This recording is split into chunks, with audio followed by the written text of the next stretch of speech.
नमस्कार, मैं डॉक्टर ओम प्रकाश बैरवा, सहायक आचार्य संस्कृत, राजकीय स्नातकोत्तर महाविद्यालय झालावाड़। आज हम महाकवि कालिदास द्वारा रचित कुमार संभवम महाकाव्य के पंचम सर्ग का अध्ययन करेंगे। जब पार्वती शिव को अपने सौंदर्य से रिझा नहीं सकी, तब उसके सामने एकमात्र यही मार्ग रह गया था कि वह तप करके अपने लक्ष्य को प्राप्त कर ले, क्योंकि ऐसा माना जाता है कि तपस्या से सब कुछ प्राप्त किया जा सकता है।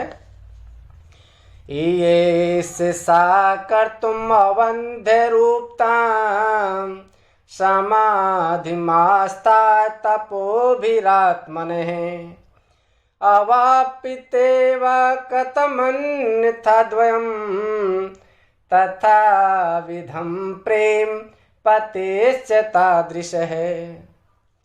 येष सा कर्तुम अवंध रूपताम समाधिम आस्था तपोभिः आत्मनः अवाप्यतेव कथम अन्यथा द्वयम् तथा विधम प्रेम पतिः च तादृशः। सा उस पार्वती ने समाधिम आस्थाय, समाधिम ध्यान, आस्था यानी लगा करके, ध्यान लगाकर तपोभिः तपस्या के द्वारा आत्मन है स्वयं के, अवंध यानी सफल, रूपता यानी सौंदर्य को, कर्तुम यानी करना, ये यानी चाह।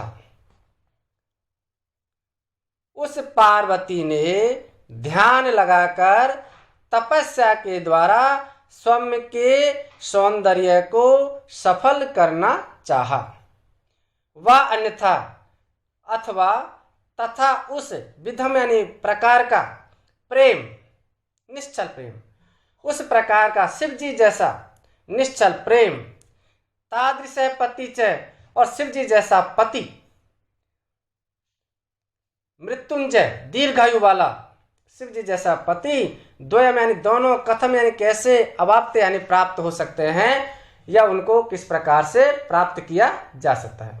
अर्थात शिव जी को तपस्या के अलावा प्राप्त नहीं किया जा सकता। बाद में पार्वती जी ने अपने सौंदर्य को अमोघ सफल बनाने के लिए तपस्या करने का विचार किया, क्योंकि पार्वती जी को यह निश्चय हो गया कि तपस्या के अतिरिक्त अन्य किसी प्रकार से उस प्रकार के उत्कृष्ट पति प्रेम एवं शिव जैसे अपूर्व पति की प्राप्ति नहीं हो सकती। जो पार्वती कह रही है कि शिव जी जैसा प्रेम, तो शिव पार्वती को कैसे पता कि शिव जी कैसे प्रेमी हैं? तो क्योंकि पूर्व जन्म के संसार जो संस्कार हैं वे पार्वती के अंदर समाहित है। पूर्व जन्म में जब वो प्रजापति दक्ष की पुत्री सती थी और उनकी शादी शिवजी से हुई थी, और एक बार शिवजी और पार्वती राम और लक्ष्मण की परीक्षा लेने के लिए वन में आ जाते हैं, तो शिवजी तो रुक जाते हैं और पार्वती सीता का रूप धारण करके और राम जी के आगे रास्ते में खड़ी हो जाती है। और भगवान राम है वो उनको, जो सती है उसको पहचान लेते हैं और पूछते हैं कि आप अकेली इस वन में क्यों घूम रही हैं, शिव जी कहाँ पर हैं? और तब वो वहां से शिव जी के पास चली जाती है। तब शिव जी उनसे पूछते हैं, सती से पूछते हैं कि हे सती, ये बताइए कि तुमने राम की परीक्षा किस प्रकार से ली? तब सती वास्तविकता को छिपाते हुए, झूठ बोलते हुए कहती है, कछु ने परीक्षा लीनी गोसाई कीने प्रणाम तुम्हारे नाही। हे शिव जी, मैंने राम की कोई परीक्षा नहीं ली, मैंने तो आपकी तरह ही उनको हाथ जोड़ करके प्रणाम किया था। फिर शिव जी ध्यान लगा करके देखते हैं तो उनको सब पता लग जाता है कि पार्वती ने, सती ने सीता का रूप धारण किया है और सीता, उनको माँ के समान वो मानते थे सीता को, इसलिए उन्होंने कहा कि आपने माँ सीता का रूप धारण कर लिया है, इसलिए इस जन्म में तो, इस रूप में तो मैं आपसे प्रेमालाप नहीं कर सकता। फिर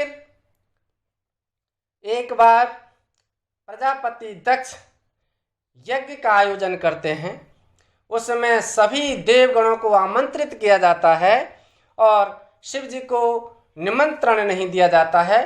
पार्वती शिव जी के मना करने के बाद भी उस यज्ञ में सम्मिलित हो जाती है और वहां पर शिव जी का स्थान ने देख करके और वह अपने पिता से नाराज होकर के उस हवन कुंड में ही, यज्ञ कुंड में ही कूद करके मर जाती है।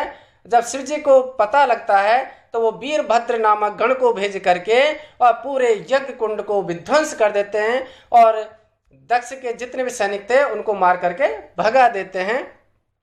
और शिव जी उस सती के शरीर को लेकर कंधे पर रख करके और पूरी पृथ्वी पर भ्रमण करते रहते हैं। इसलिए पार्वती को पूर्व जन्म का शिव जी का जो प्रेम है वो याद है, संस्कार के रूप में उसमें समाहित है।